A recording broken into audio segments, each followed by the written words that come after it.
How's it going, everyone? So today finally Apple have released the new specs and the new details about the iPad 3. I know I have been waiting for a hell of a long time to know what exactly they were going to offer. To be honest with you, I'm a little bit disappointed, but I suppose I'm very difficult, I'm very hard to please. I'm going to go over the main features in this video, not really going to go into the nitty-gritty of the little tech specs and what have you, but really the main features and the biggest things you're going to see in difference about the new iPad 3. So let's get to it straight away. Now, as you can already see from the first image on their website, this is the front of the iPad. You can't really tell any difference at all. The only difference really that perhaps the front of the iPad gives away is the new camera. Now the new camera does shoot at full 1080p and that's full HD. I doubt it's going to be brilliant, but it's certainly an improvement. That's at 5 megapixels, by the way. Now the Retina display, this is the new, probably the biggest, greatest thing that I am really looking forward to, and that is the Retina display. Now this is 4 times as many pixels as the previous generation iPad, and they're saying that the colours are so vivid that it almost feels like you're going to be able to touch them, and I really can't wait until I get to see that, because I thought the previous iPad was a good, was good image quality. So this one's just going to be unbelievably amazing. They're saying that the pixels are so small and so well designed that the human eye can't even pick them out. So really can't wait to see this. So next of all, probably one of the other biggest change is going to be the A5X processor. Now, the reason they've put this in mostly is because of the Retina display. Because you've got so many more pixels to drive, you're going to need you're going to need a lot more power. So the A5X processor is going to be for that, and they're saying that the A5X is also going to help with gaming as well. Now, to be honest with you, the iPad 2, I didn't really see any problems with it handling gaming, but then again, I suppose every new generation of iPad, they do try and up the software a bit, so now software developers can make even more graphically intensive and performance intensive games, so that'll be great. Now, they're still saying that you're not going to really be compromising with battery life at all. You're still going to get a good 10 hours of battery life, so that's great. I mean, to be honest with you, I wouldn't really use more than 10 hours in one go anyway, but again, that's probably just me. Alright, so next, as we can see, the iSight camera. Now, the iSight camera, again, I've already said it's 5 megapixels, still images, and it can shoot in full 1080p, but I've already really covered that.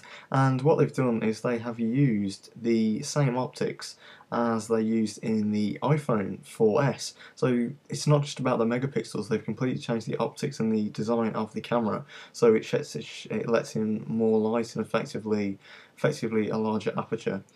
So yeah, the f-stop of 2.4 aperture, so photos appear brighter and just better quality overall, really. Now, 4G LTE, it does support 4G LTE, but I'm in the UK, so which you can probably tell by my voice, you're probably thinking, yeah, I gathered that, it's not much of an American accent. But yes, so because I'm in the UK, we don't really know anything about 4G LTE, so all I can really say without sounding too ignorant is it supports it for American areas where you can get 4G. So next, let's go further on, we have dictation. Now, dictation is just, this software is quite old, really. I mean, loads of people have developed software for dictating.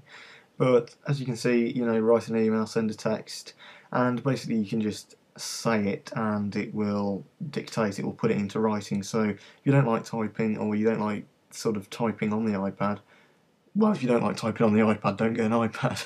But I suppose what they're saying is if you want to rest, then you can just press the button on here, a bit like, and you're going to hate me for saying this, but it is very similar to Android phones, this is, especially HTC, you can already do this. You can just press the button, speak, and basically it's going to type what you say. They're also going to integrate this into third-party apps, so it's not just going to be your native applications.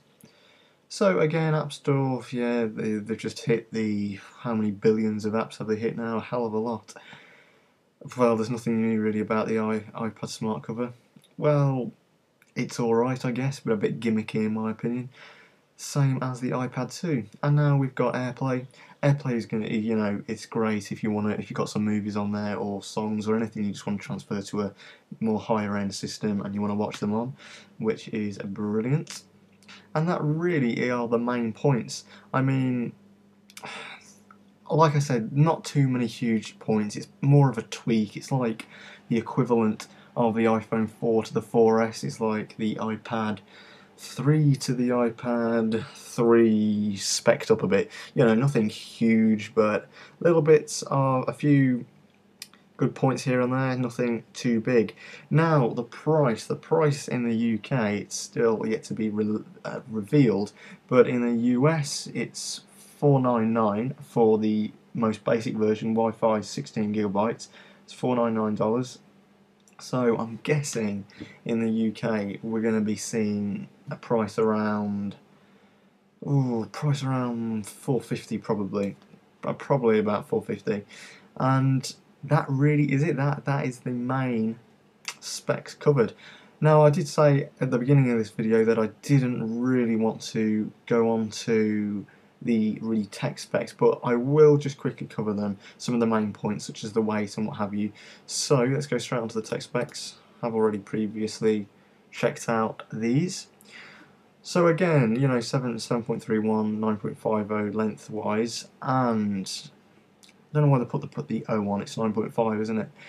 So, models obviously, again, like before the iPad 2, you've got your Wi-Fi and the Wi-Fi plus 4G, depending on how much you want to spend, and then 3 variations on each, 16, 32, 64, remembering that the 16GB is at $499, and probably going to be retailing around £450 the UK. I'm not too sure on the UK price yet, because the store is unfortunately down. Good marks, Apple. I'm surprised they never really compensate for the amount of traffic they're going to get when they know they're going to get so many. So again, we've already covered the display, and the display we've already covered, but what I'm trying to find is the weight for the weight. Now, one of the big points that Apple have been boasting is that this iPad 3 supports so many different wireless functions all around the world. So you've got 4G LTE, CDMA, so many different types, as you can see here. There's a hell of a lot. BGNN as standard, but really it's the different types of wireless and cellular, that they've really upped. Cameras, photos again, already autofocus, really the same as before, 5 megapixels. I've covered that probably 3 times by now. 30 frames per second, pretty standard it's getting, but unfortunately still a FaceTime camera only with VGA quality. I wish they would put a higher megapixel on that VGA camera, which unfortunately they haven't. Battery and power, already covered that in the features. Input and output, 30-pin dock connector, obviously built-in speaker and microphone, same sort of thing. Going down again, sensors, no, nothing changed there. Location, audio playback, TV and video, languages, accessibility, environmental requirements, system requirements, in the box, built-in apps. Now, yeah, that's another good thing to mention. They have included some improvements to iMovie and iPhoto, and also a great improvement to the new GarageBand, or GarageBand if you want to be posh, so even more improvements there. And again, all about iPad being environmentally friendly, and as per usual, the specs I really was trying to find, the specs that I was really trying to find, I can't find, which is the weight of the product. I can't believe size and weight, staring right in front of me. So the weight is 1.44 pounds, 652 grams. I wish we could do a comparison of the iPad 2 because I can't remember off my mind how much the previous one was. But really, that's it for this video. I've covered the main features.